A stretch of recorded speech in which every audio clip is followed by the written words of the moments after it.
C'était quoi la première fois où tu m'as fait bosser en tant qu'assistant? Moi, j'avais repéré ta manière de parler, ta passion du sport. Moi, à cette époque-là, je travaillais beaucoup avec une société qui s'appelle Playmakers, qui sont anglais et qui sont des chorégraphes du sport. Je savais très bien que toi, dans la photo, t'étais pas assistant, mais je t'avais proposé, à l'époque, viens m'assister. Et moi, vu que tu parles bien, que t'es bilingue, etc., je m'étais dit, ça pourrait être la bonne occasion d'essayer de te former un petit peu à ce métier-là, de driver un petit peu les athlètes, de leur parler, etc., parce que je trouvais que ce métier-là et toi, ça pouvait vraiment coller. Et surtout, il n'y avait pas de Français qui faisaient ça. Ah oui, sérieux? Ouais. Je savais pas ça. Bah en fait, eux, ils ont un espèce de monopole parce qu'en fait, dans la mode, ça existe, les chorégraphes. Mais dans le sport, eux, ils ont vraiment innové. Ils sont 3 à avoir créé la boîte.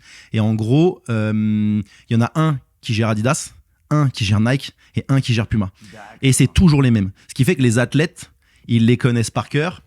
Donc quand ils arrivent sur un shoot, ils vont les checker, ils parlent de leur famille, machin. Ce qui fait que le joueur, il redescend en pression parce qu'il a quelqu'un qui connaît. Parce que les marques, elles peuvent changer les productions, elles vont avoir envie de changer les marque-là, teams, non. les photographes, les ceci et cela. Mais ce métier de chorégraphe, ok, d'accord. Une fois que tu as un lien avec l'athlète, c'est super important justement de le garder. Donc ils ont trouvé le bon filon parce que ces marques-là les appellent tout le temps eux. Et tu m'avais donné ce job et tu te rappelles, c'était quoi la première mission ou pas? Je me rappelle plus le premier. Je t'avais dit, ouais, amène-moi un truc où il n'y a pas de pression parce que je connais pas ton matos, t'aider, tu vois, sur ton matos et tout. Media Day PSG, c'était le premier truc. Ah, c'est le premier truc qu'on a fait? Là où on avait genre 5 minutes par joueur. En plus, ce shooting-là était très particulier parce que on avait 5 minutes, mais j'avais énormément de photos à faire parce que c'était un concept où justement il y avait plein d'angles à prendre. Donc d'une même position, il fallait que je prenne...